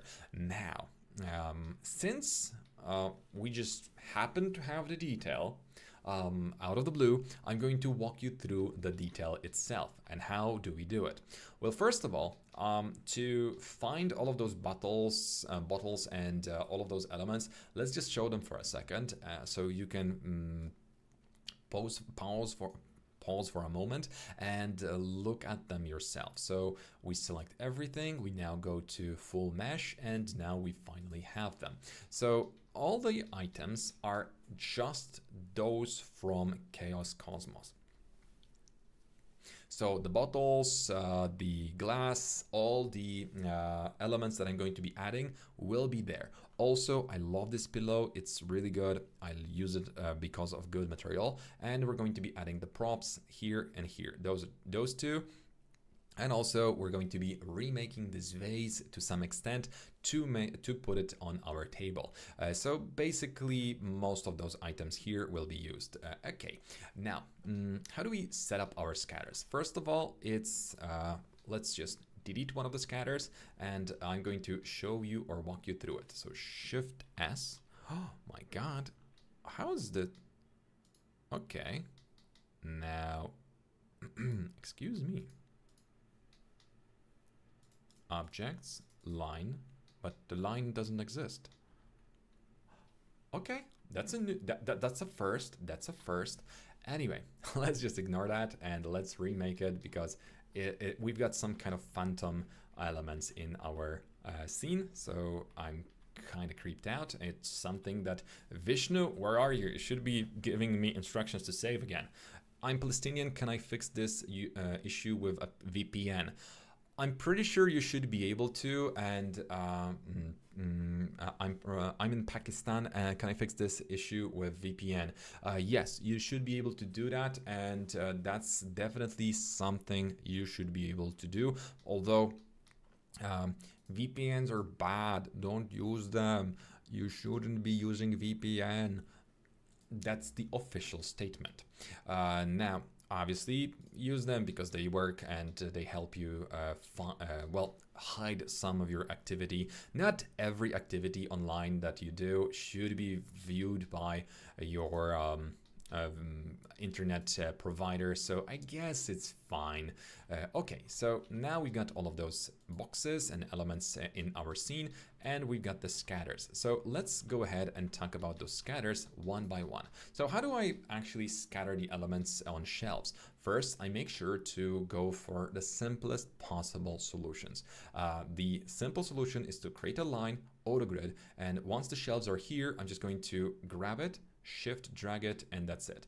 Okay, for some reason, it appears that, oh, by the way, you can see that now there's a bit of a problem with my gizmo. Can you see that? It's just dancing. Why is that? That's because we've got the chamfer modifier. The chamfer modifier currently is set as follows. It has the smooth entire object. Instead, we want to click on chamfers only. And that way, we're going to have perfectly flat surface at the top. And now everything is going to back to normal. I see you are already cooking. Yes, I am. Yes, I am. We are all cooking here. So line. Let's go ahead and just make sure to create one, shift, and that's it. Then without starting a new shape, I'm going to just click and create another one. To give my objects a bit of versatility, I'm just going to either create those lines like this. So we're just going to make sure, oh, come on. We're just going to click and create. That's it. So there's a little bit of something going on. Also, now let's make sure to go to attach. And we will be attaching those lines together. Since I know for a fact that those elements are going to be more or less at the same distance, I'm just going to copy the lines. And thanks to the fact that, again, we don't need to care about all of the details, just most of it, it's going to be simple. And now I just copy and copy again. So the thing is that still we kind of want to have some distinction between those elements. So since those are going to be just simple or let's say differently placed shapes, I could either detach some of it or attach all of them together and then split them into groups to make sure that I've got enough variety. Because sometimes if you leave the elements with full scatter, what's going to happen is that once the full scatter comes in, everything is going to be so randomized, but that in the end you're going to get just noise, not something that looks good. So we're just going to select a few, one, that, and that's it. So we now detach it, and here we go. We want to go to detach, okie dokie, and now let's change the color just for the artistic purpose, and it's easier for me to notice. I always make sure that whenever I'm scattering objects, I'm going to spend that extra 15 seconds creating a small garden, making sure that the elements I'm scattering are going to be next to the scatter. So it's so much easier for me to control everything. If I need to adjust something, delete something, I'm just going to do it, not looking around the scene and just searching where is it. Also, again, whenever you're going to be loading elements like this, there's a bit of a trick, because if I'm going to be loading a lot of bottles and small elements, chances are that when loading those into my scene, those are going to actually be in the middle of the scene. Obviously, in this scene, that's not going to be an issue, but often it's going to be just in the middle of a sofa or at a busy street, and it's not going to be necessarily easy to notice. Again, there's a bit of a trickaroo. So what you do is you, just to do it the quickest way, you go to creation panel, you create a box, you turn on auto grid, and you hold left control and left alt at the same time. So this way we're going to just create that. Okay, you apply the object, you make sure that the object exists, then you delete. But what's left behind is going to be the grid. The grid is what we're going to be using now, because if I'm going to import an object like a sofa, lucky for us, the sofa is going to be exactly where the grid is. So for all of you that will be, for example, importing a lot of small objects such as bottles and whatnot, glasses, it's just to keep your scene easy to control and handle. You can do it this way. So you don't need to go back, look into the elements. It's often going to be a bit of a chore. Delete the elements, and we've got it again. So basically those are bottles and glasses just from Chaos Cosmos, and now we just grab Aru, Pakistan, and you. Oh my god, you guys are now bonding. Okay, got it. That's it. That's it. Now let's be honest, that's not how easy it is to set up the scatter. So let's set it up from scratch, and rest is just going to be connected.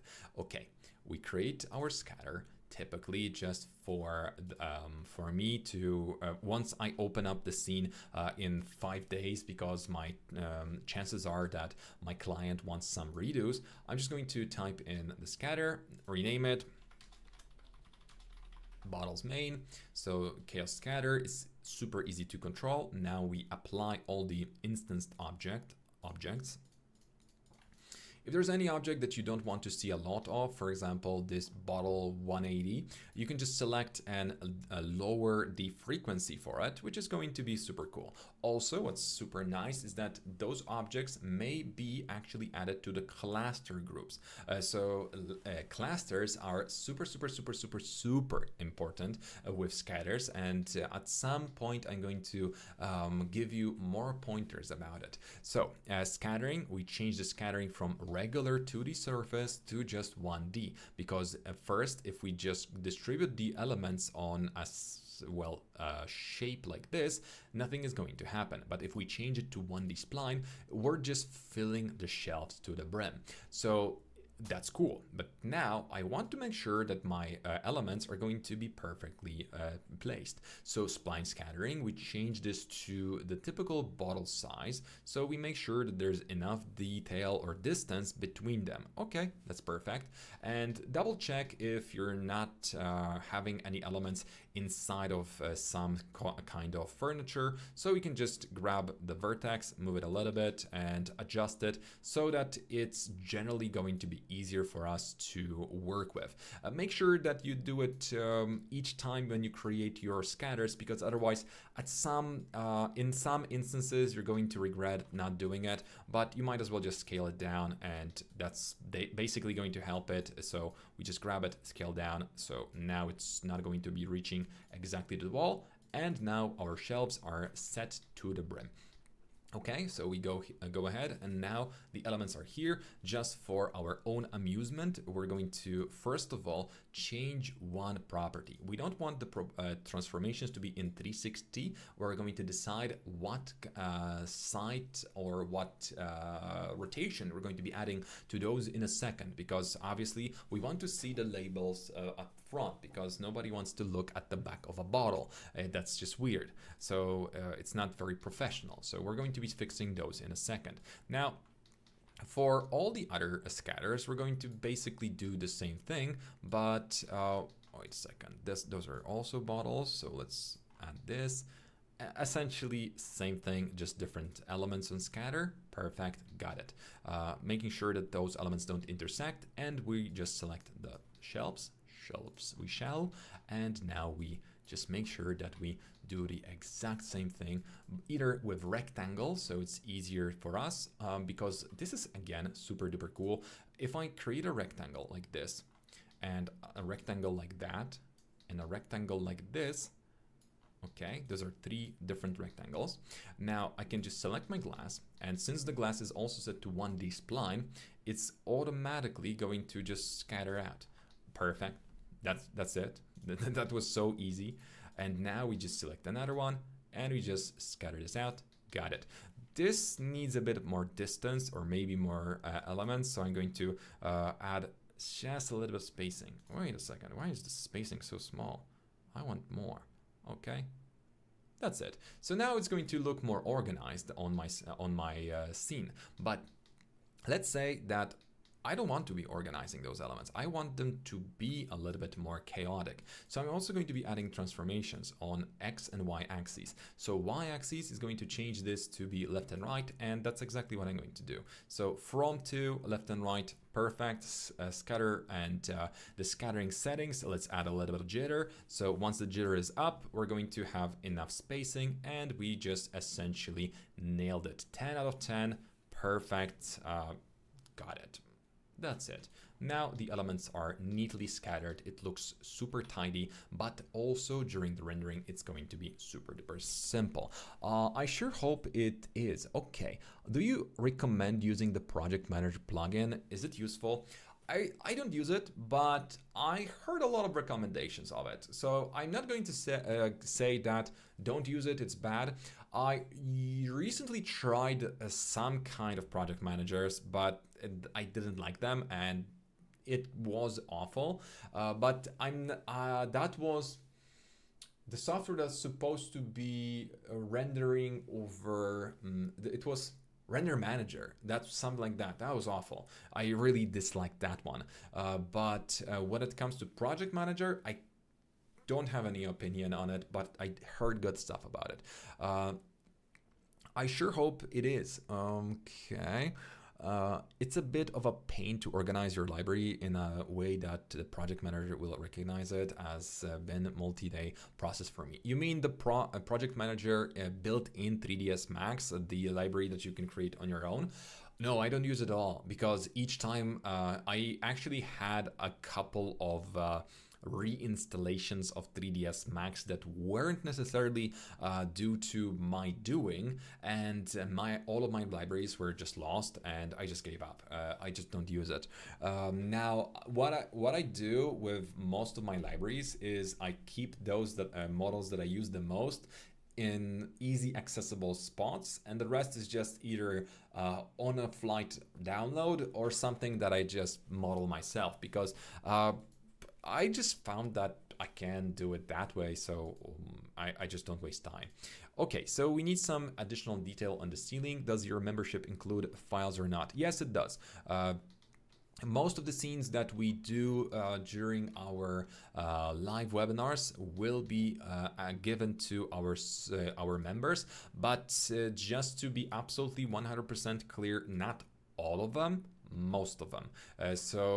For example, older webinars, not all of the scenes are given out. So basically, since we created our members section, we try to make sure that we give all of the scenes that we create during our lives. But as I said, it's since we created the members section, not before.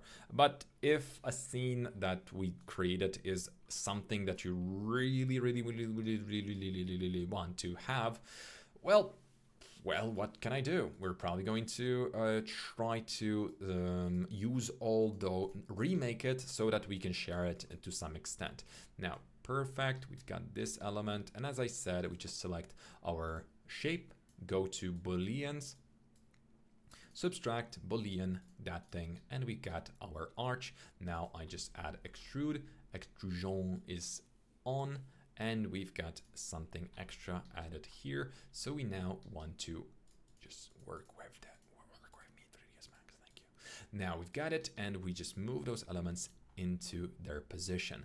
Those are the places where the arches are supposed to be. So I'm just going to unarch this. Perfecto. Okay, gotcha. That was supposed to be exactly where the wall is, so I'm just going to double check if I haven't made it too big. I absolutely did make it too big. So we're just going to make it smaller. Now bigger. But using numbers. Number big means good. Okay. That's literally what I said to one of my students recently. She asked, what type of computer should I get? And I said, bigger number better. That was my explanation. And then we clarified that you kind of also need to state what your budget is. But it was kind of a nice conversation. Very easygoing person. So let's see. One hundo. Okay, let's make sure to adjust the elements, Control I, delete, and now we're going to be extruding outwards for the whole room, and now we've got a nice ceiling prepared. So let's make sure that the arch is here, basically done, and we've just made a huge leap in our scene progress.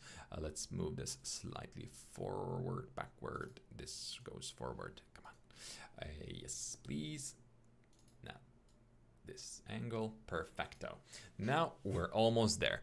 I've tried the architecture company. I've just started an architecture company. So are you a designer? Oh, nice.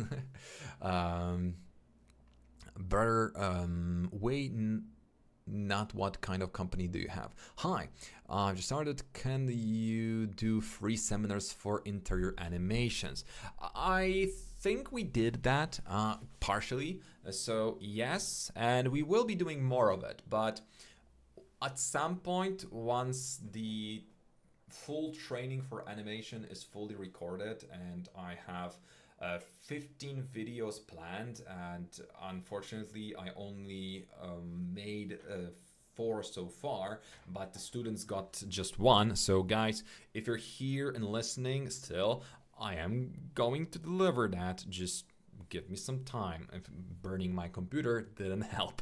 Okay, if you are going to use Project Manager to manage your assets, I strongly recommend the Nag-All software to help you. It's super painful to organize the library without it. Okay, I will do so. Also, my personal recommendation for you guys: get an NAS. So NAS for short, but station that's going to copy your files from time to time without you even knowing about it.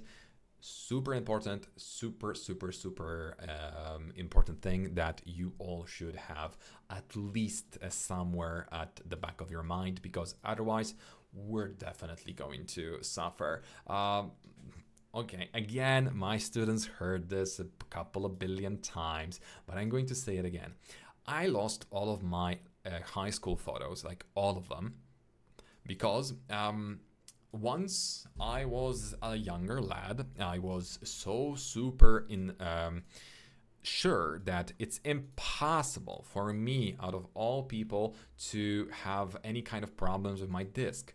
And well, my hard drive literally just like a week after I said that, I took my hard drive.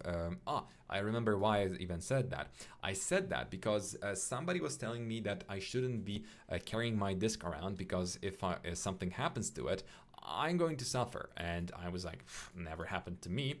And literally the same week, when going back, I just did something like this to my disk, but not by hand. It's just I struck it with some sort of wall or element. I don't remember, but it didn't really get damaged or something. It was just that simple that.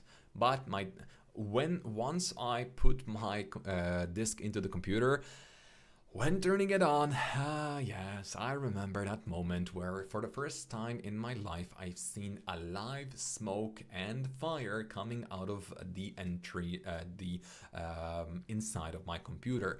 It was a sight, I would say, but unlucky for me, I lost all of my high school photos. So yay me, yay me.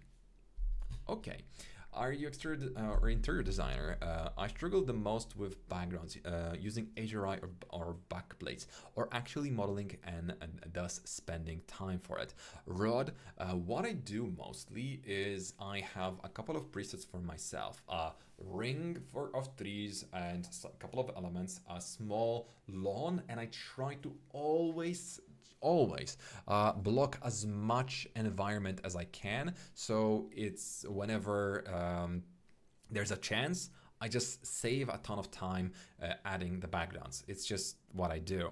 So again, I'm going to be cheating because boxes and cylinders, that's nothing that we cannot really do, but I don't have any plans for it, so we're just going to import that, because in this case it's just going to be a waste of your time, and well, it's just going to be another element that we add in. So now I'm almost certain that I'm forgetting about something, and that's going to be probably a lot of coffee makers and small details all over the place, but we're going to quickly make that up. So first, okay, now this object needs to go somewhere on the tables. So key, let's put here, okay, that, and let's select that table. Also, I don't know where to put the props, so we're just going to do it here. Now, select and place, thanks to the fact that objects that are correctly done will place themselves, so perfect for me, and we got it. Now all we need to do is position more props. Does your membership include files or not? As I said, yes, they do. They do include files. Yes. Yes, they do. And now press Control Shift. What does this do? Oh yeah, thank you, Vishnu. Okay, makes sense. Could you spend some time to press presets? Thanks for the tip.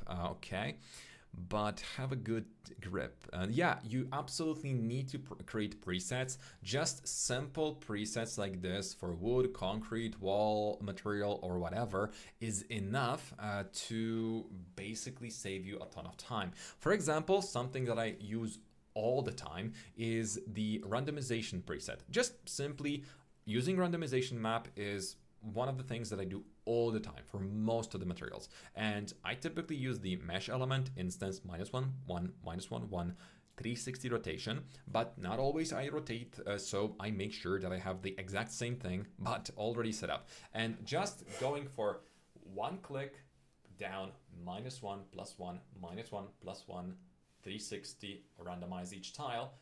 Each time when I have to do it, costed me like a year of my life, because I did that so many times already. So instead, I just saved it, and sometimes I also use 3 planar map and 3 planar map randomization, because it's just faster that way. And I have the scale already set up for my purposes. So again, it's just to generally save time.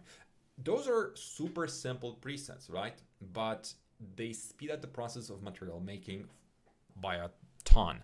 Also, I've got some additional materials and my main libraries that I load all the time when dealing with certain clients, because one client is going to like to have a little bit more detail on their walls, and some will just want them to be basically bold. So yeah, it's all going to come down to what do you like doing, and to, well, probably not listening to your client a lot. Okay.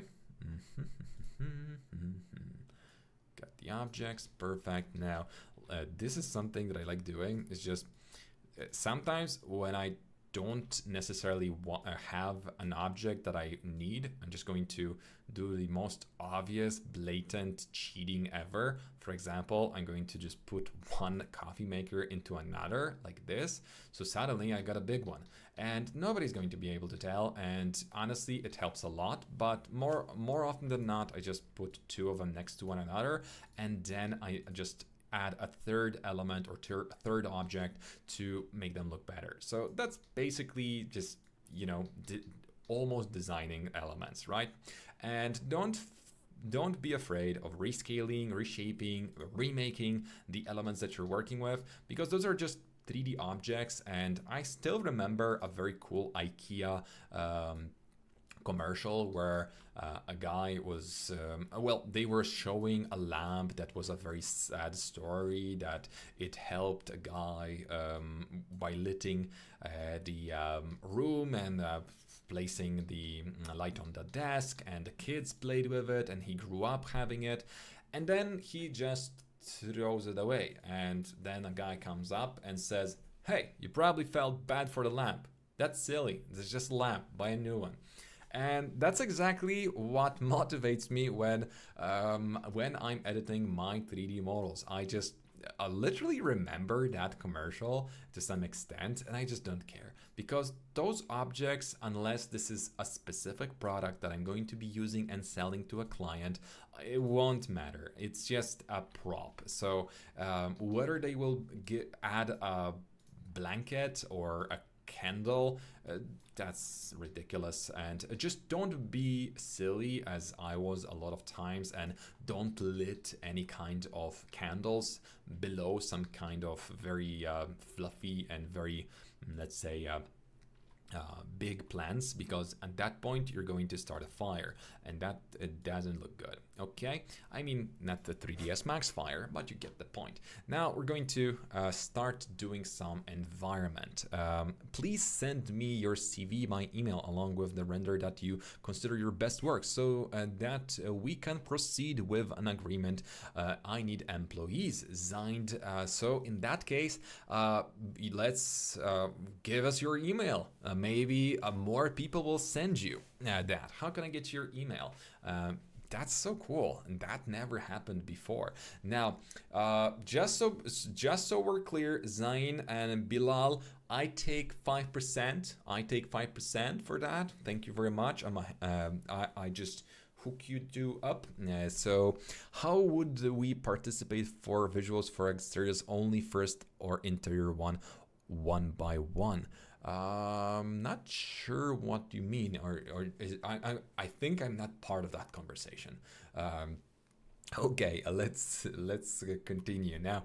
I want to add some kind of material override to my scene. So basically, job done. We already have some sort of environment, and some elements are already being excluded. So thanks to the fact that I made sure that we've got our randomization and we are excluding our models because those are glass objects, the scene instantly looks awesome. The lighting and all the rest is going to be in part 2, and we're going to talk about all the materials we're going to be creating for the scene step by step. So we're going to be only 5%, you should be 50-50. I mean, I'm just trying to be fair. After all, those are my viewers, right? I cannot just sculpt them. I'm not a scammer, but well, you know, money is money. Mike, practice exterior or interior first, or we should do interior scene then exterior scene, vice versa. Okay, now I get it. So Asim, in by my practice, I would definitely recommend you to do the interiors first. Especially try doing bedrooms because typically you're going to be downloading a 3D model of a bed and not doing a lot to it. So the rest, the shelves, the nightstands, carpets, walls, that's just super easy. And typically that shot at the same time is extremely satisfying to do. So that's what I would recommend you to do. Start with a small bedroom, not something very difficult, minimalistic. Just work on your light. Once you're done with that, you can move on to something a little bit more complicated, which is going to be a bathroom. But also make sure that it's going to be a shot that is lit with daylight, because that is just one click. Often it is one click solution for most of us. Now the third level would be some kind of living room. Again, don't take a villa, don't take a multi-story object, and make sure that whatever is behind the window, you slightly block it with some elements so it's easier for you to set up. Now, I'm going to be doing 2 or 3 materials here just so we can go over those details, and I'm going to show you those things that I like doing to the trees and elements just to make them look better. But we're going to continue the full spectrum of lighting and materials in part 2. Whether it's going to be for members, I think not, but it's all going to come down to how many views we're going to get, how many likes we're going to get, and that's basically it. So the more the merrier, and if anybody is still here and watching it after the live was already given, type in VizAcademy in our chat, not chat, but as a comment. And if we get enough VizAcademies in our comment, I promise we're going to do a regular, not a member section shot, video number 2. So that's a job for you guys, but if the members allow me. Now, Mike, you promised some V-Ray content. Is there any in the near future? Yes. Clearly, yes. Now, we've got the trees and we've got the elements. So first thing I like doing is grabbing the materials. So let's delete and let's add the material of a tree.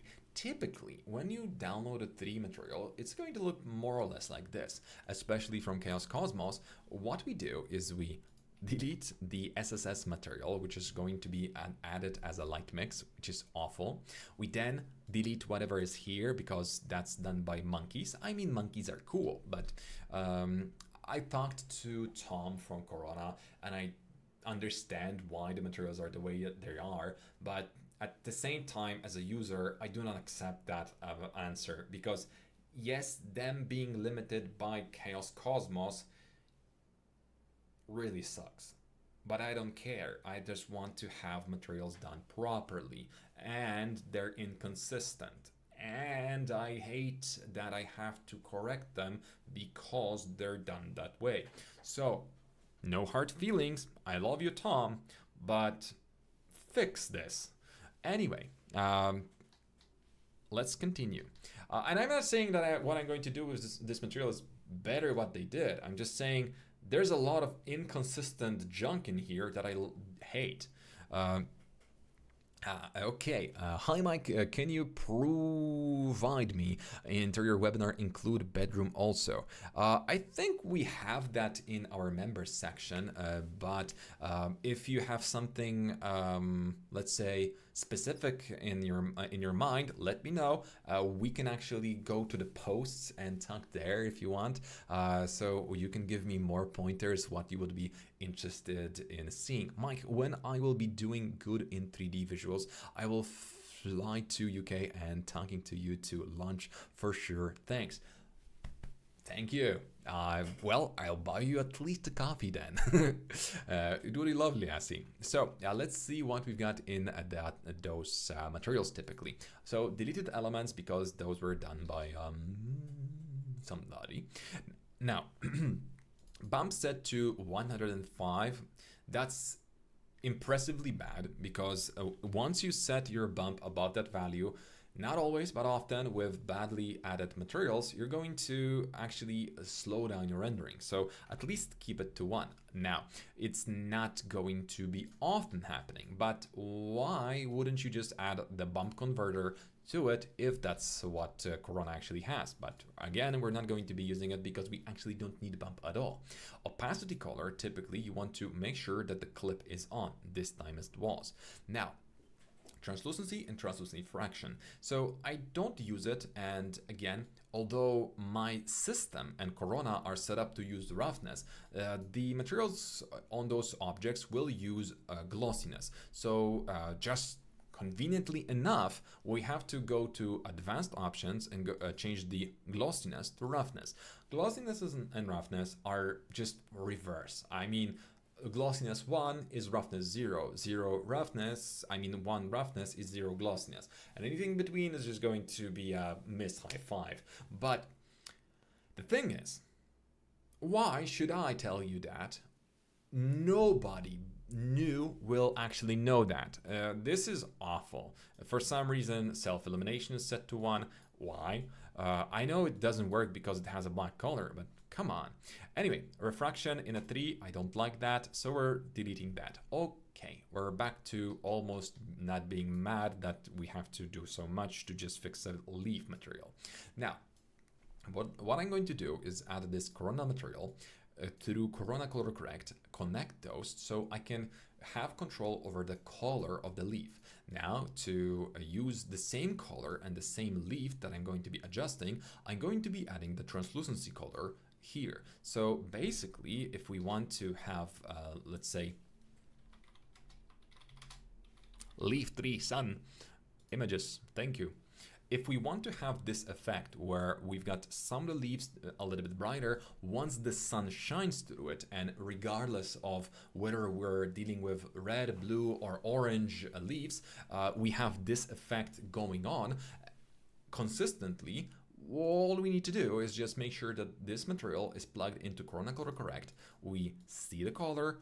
For example, in my case, I want to change it into more of an olive 3. So I'm going to desaturate it slightly, make it 1.5 brighter. So maybe too much, 250, 1.250.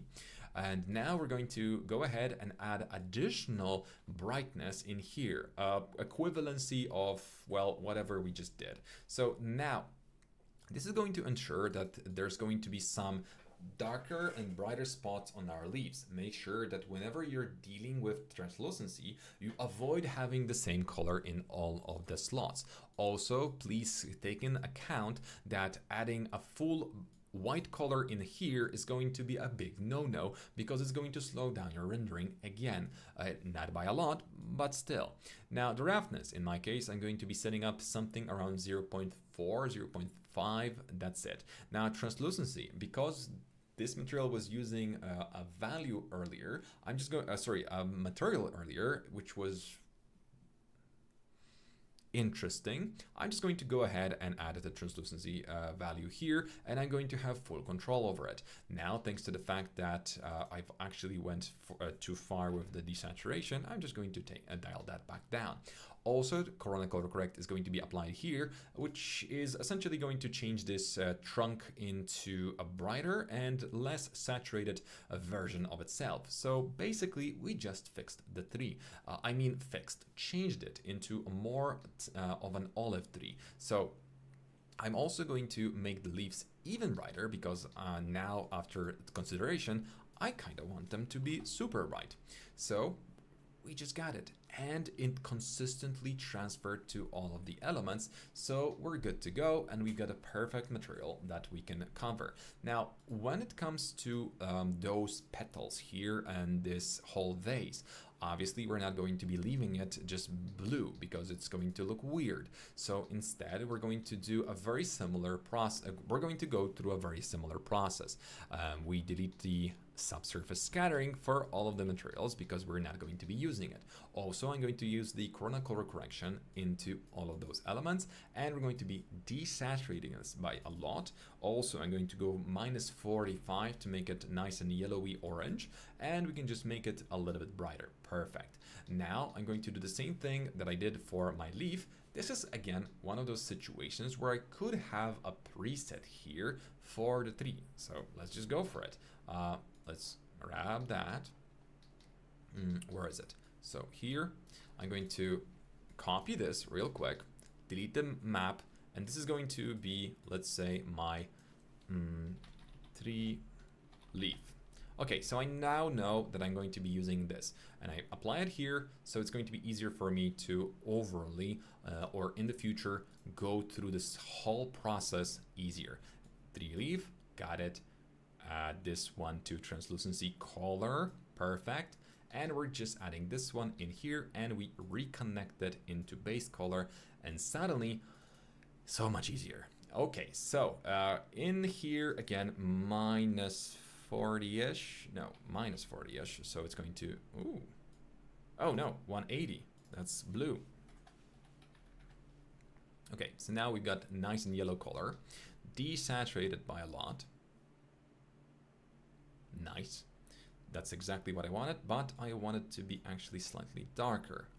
Nice. Okay, that's going to look perfect, but there's so much more to do with lighting, our materials, and everything else. Guys, I think we're going to be ending here, but I would like to say that we're going to continue dealing with this scene, and I'm going to be posting the whole scene that you can see here fully done for our members. Obviously, the point we reached right now is going to be posted soon, but after we're done with the scene and we've got this part 2 also online, we're going to be giving you the full scene in full. So guys, just to again do the diligence, I need to make sure that you know that my name is Mike.